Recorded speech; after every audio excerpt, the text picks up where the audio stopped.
Hey guys, welcome back to I'm Just a Fan. It's your host Ben, and today we're going to be giving out some World Series predictions, also recapping a little bit of the ALCS's games, and kind of just giving my thoughts on what this World Series means for baseball and just all the star power. Let's get right into it.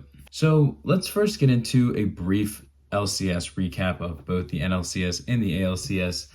First off, let's start with the Mets-Dodgers. Dodgers defeat the Mets in 6.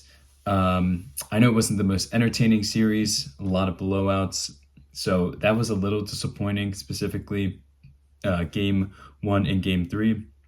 I mean, the Mets literally didn't put up a single run, so, obviously would have appreciated a little bit more of, a little bit more competition. But I still loved the series just for the pure offensive standpoint, which when looking back, I just said, oh, the Mets just got blanketed and shut out. But when you were really watching this series, I mean, how can you not love watching the Dodger offense? You're seeing people, getting in big hits or even huge home runs. I mean, some of the just overall plays that stood out to me this entire series was, I mean, the grand slam from Vientos in game 2, Lindor starting off that game with a home run. Let me think about this. The Shohei Ohtani home runs in game 3 and game 4, the Muncy one in game 4, game 5, the Pete Alonso bomb, Mookie Betts getting a few big home runs. I mean, there was just so much offensive firepower.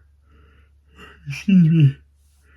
There was so much offensive firepower in this series. It was really, really fun to watch from that perspective. Again, would have liked to see it be a little bit more competitive, but overall, I got the outcome I wanted. The Mets were a really good story. They were a really fun team, which pains me to say because I don't really like the Mets. I'm a Philadelphia Phillies fan, but for me personally, it was just the outcome I wanted. I wanted to see the Dodgers in there. Subway Series would have been cool, but seeing the Mets lose always makes my day a little bit better, and I just think we got the better team overall, so I'll take that going into the World Series. Now, discussing the ALCS, though this only went 5 games, a game shorter than the NLCS, this was quite the series. I mean, game 1 and 2, Yankees take care of business, blah, blah, blah. And all of a sudden, game 3 is one of the classic games. I was going to say, I'm going over game 1, 2, and 3 pretty quickly just because I already made videos about it. But, I mean, game 4 and 5 are still very good, too. Game 4, you have nonstop action. But the Yankees end up winning that game just barely, but they do. And then again, in game 5, you have the legendary at-bat from Soto, who completely just worked that count and ends up hitting a home run to send the Yankees to their first World Series since 2009. I thought there was a lot of cinema. Again, Game 3 was an all-time classic. And just so much to there. Just so much to take from it. Watching Judge finally getting over the hump. He hits a couple big home runs. Stan, I mean, is this guy Babe Ruth and reincarnated or something? Like, this guy, he's playing phenomenal baseball right now. I still don't understand why Cleveland was so willing to pitch to this guy, because you put that thing down the middle of the plate, he's sending that shit out of the park, which he did 4 separate times. And of course, just seeing JuanSoto, one of my favorite players in the MLB, do what he does best and elevates teams, shows you why he's potentially worth $600 million. And it's crazy because you never would have thought he would have been able to raise his pay. But man, did that home run in the 5th game do it. So a lot to take from those series, but overall I was satisfied, definitely more with the ALCS, but didn't hate anything I saw with the NLCS. And the last thing I wanted to say, it was one stat I didn't end up actually getting to with the NLCS is I think the Mets in 6 games had 42 walks. Yeah, that's how you lose a series. Just an incredible stat. I mean, the Dodgers got to that bullpen, so just something I thought was interesting. But now let's get right into the whole World Series preview. I'm going to do a little preview just of some positions, kind of what I think, who has the upper hand, etc., and then give my picks. And we're going to start with the starting pitchers for both teams. So for me, I personally think that the Yankees had the advantage here. Now, it's really more partly due to just the fact that excuse me again, these guys. LA is suffering from the injuries as well. So when we look at New York, you have obviously Cole going. You have Cole. You have Rodon, who's been pretty good in my opinion. Again, I forget this guy's name. I don't remember. It starts with an H, I think. He was pretty solid. And then I'd have to see who else is their full starting pitchers. But it's one of the kids also. One of them pitched against Cleveland. I forget his name. But I still think that's an overall upgrade when you look at LA starting pitchers. And that's, again, mostly just due to the fact that there are injuries. But when you look at LA starting pitchers, I mean, you really only have Flaherty, Buehler, and Yamamoto. Yamamoto's been very good, but Buehler has not been great. And Flaherty, you don't know what you're getting out of him. One day you're going to get his... you're going to get, I think it was game 1, if I remember correctly. I think it was either game 1 or I don't remember which game it was in the series against the Mets where he absolutely just shut him out. But then he gets rocked in game 5. So you don't know what you're going to get with this guy. Yamamoto has been great to watch. But again, I think I'm going to at least have to give the starting pitching advantage to the Yankees. It's nothing personal to LA. I just think they have more bodies, and also I trust Cole more than anyone on that team for LA when it comes to starting pitching. So give me the advantage there for the Yankees. But this is where things start to change a little bit when we go into the bullpens. I like what I saw from the Yankee bullpen. I thought Holmes, other than his little blow up, and I think it was either game 5 or it was either game 3 or 4. He had a little blow up, but overall I thought he's done pretty well in his role where he's now pitching in the 7th and 8th. Then you also have Weaver, who has just absolutely become, I mean, he's a weapon. Yes, again, gave up the home run to Big Christmas, but he's been on a freaking tear. So something to watch out for that there. And they still have other guys that they can throw at you as well. Now, my thing with the Yankees is where I have to give the advantage to the Dodgers. It's just that they don't have as much of the depth. Now, I won't lie, I don't remember all the names of the LA bullpen, but from what I saw from watching the playoffs, is just the fact that they have more bodies. I mean, they straight up did a bullpen game in game 2, and they really threw a majority of guys that aren't even really good guys on the bullpen. And we've seen what this bullpen can do. They completely did their thing. After the start of game 3 of against San Diego, they shut them down. I mean, they completely embarrassed that San Diego lineup. They even did the same thing to the Mets. It took the Mets a while to get going at times. And that's why I originally thought the Mets were going to win that series, because I thought the Mets were going to be able to get to that bullpen. And that bullpen proved me wrong. That bullpen instead shut down the Mets for a bit. So they have shown that in the biggest situations that they can be trusted.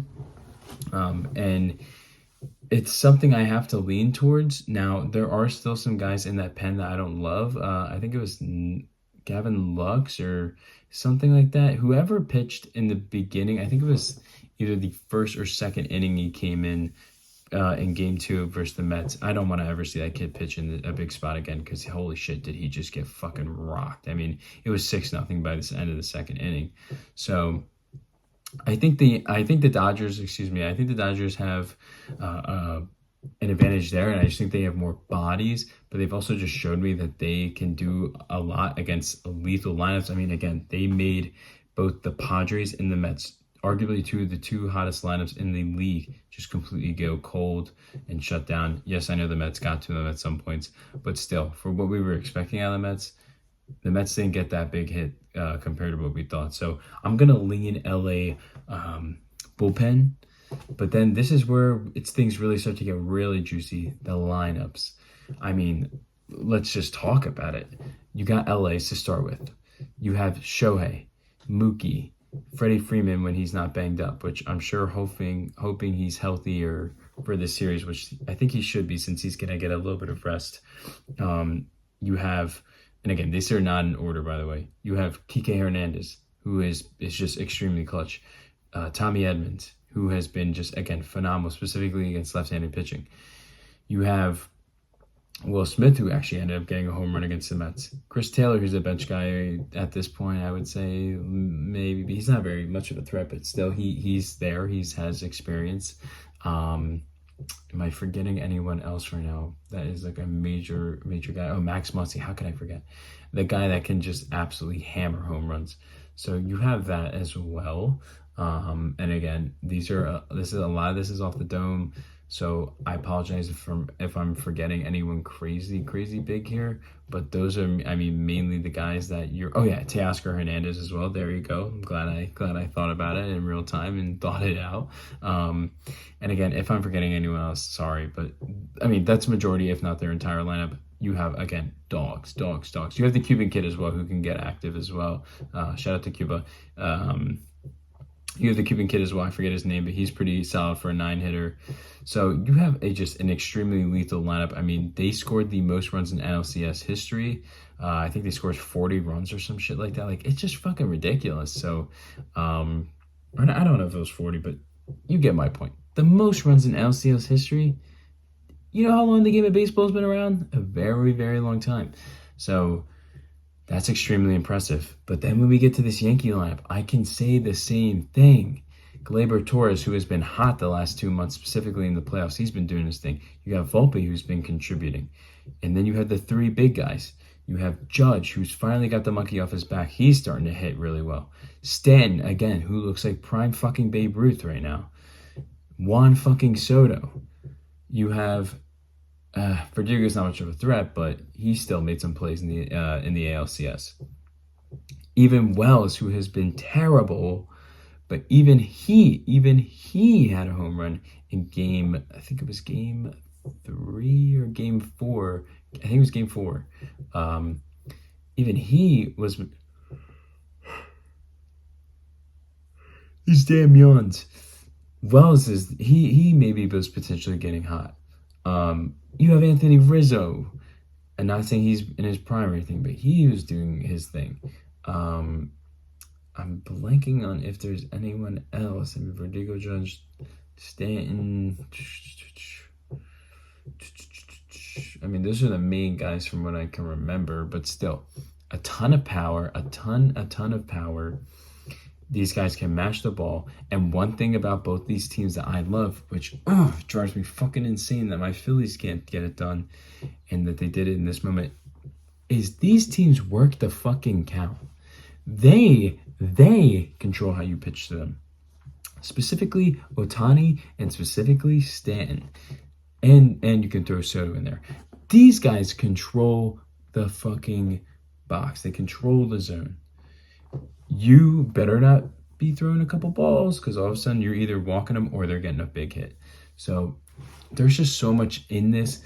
If I had to lean one way, I would say I'm going to lean the Dodgers, but it's just by a little bit because, again, I am not going to underestimate how lethal that Yankee lineup is. Judge, Soto, and Stanton, I mean, that's just absolutely lethal. That's disgusting. All those guys can just absolutely punt that shit out of the park. But at the same time, so can the Dodgers. So I'm going to lean Dodgers for the lineup, but it's just barely by just a little bit because, again, I have an extreme amount of respect for both of these lineups. And like I said, that's why I kind of wanted to transition into, well, we'll talk about it later, but just how good I think this is going to be for the game of baseball. Just to touch on the managers, you have Aaron Boone, you have Dave, is it I think it's Rogers or Robertson. I always mess that up. Again, I'm sorry. I should have, I think it's Robertson. Whatever. I think both have been pretty solid. At times, Dave has done some interesting things with the bullpen. I wasn't in love with his philosophy in Game 2 versus the Mets, but it ended up working out, so I'm not going to necessarily shit on him for it. But he's managed the bullpen very well, which has been a big gripe with a lot of Dodgers fans in the past. And again, same for Aaron Boone. I mean, Aaron Boone, both these guys, if they would have fizzled out earlier in the playoffs, I think they both would have been fired. But Boone, he pushed a lot of the right buttons. He's been very good with the bullpen as well for the Yankees. And he's pretty much almost been flawless. I would say his only thing I would consider kind of feeling about, but was putting Trevino in, just because Trevino is so bad at stopping people running on base.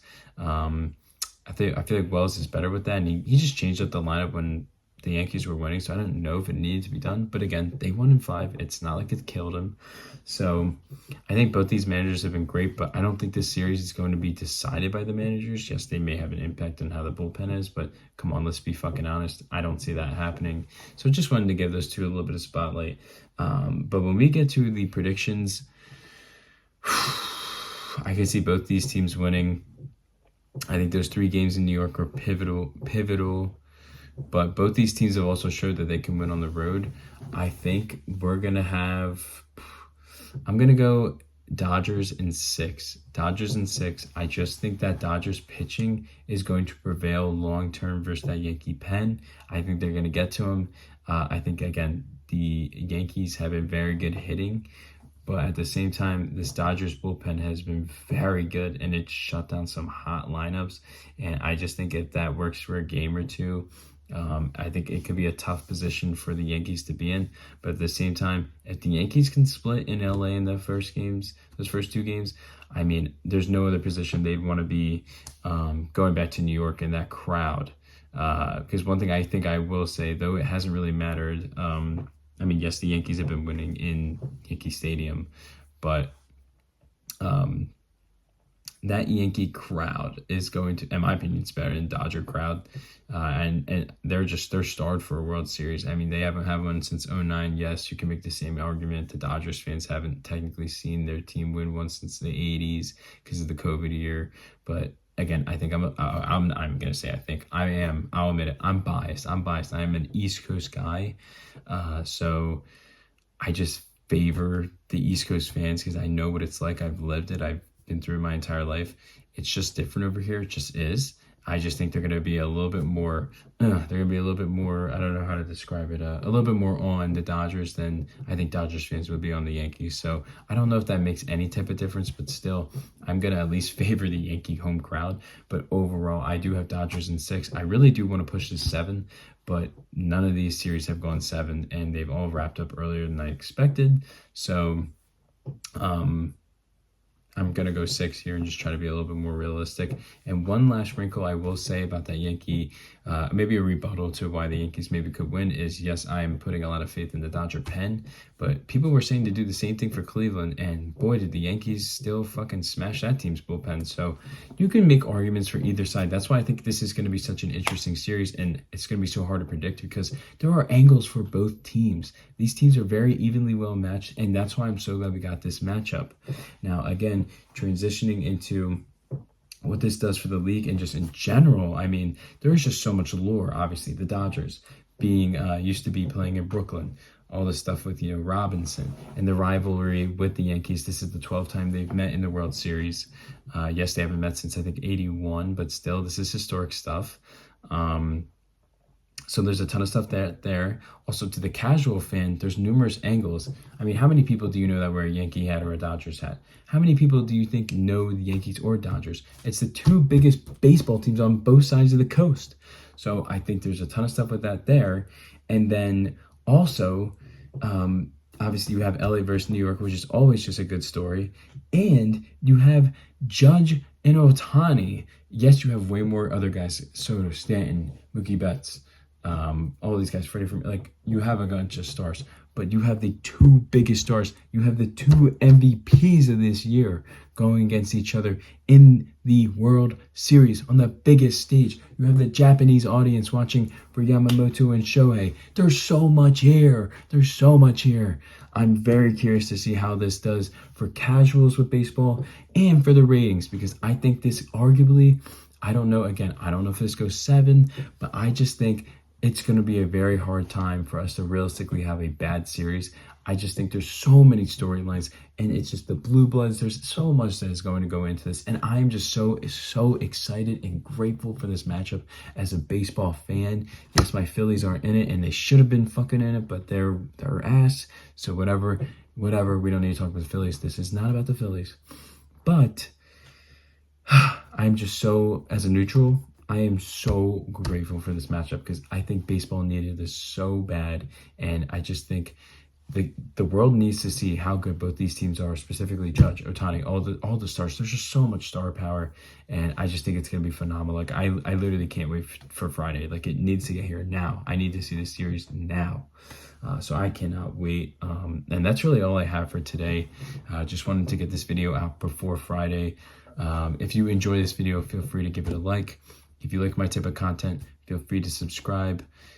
If you have any thoughts on anything sports related, but specifically baseball or World Series related, drop them down below. I will be here to give my takes as well and just respond. I want to build a community here, and I would love for people to get active in the comments because my God, that's why I'm doing this. I love this. I love talking sports. I mean, I just have been here for 21 freaking minutes, almost 21 minutes, and I'm just talking about this because I love it. So I just wanted to say all that stuff. And yeah, and if you're watching this video to this point, thank you so much. I really, really appreciate it.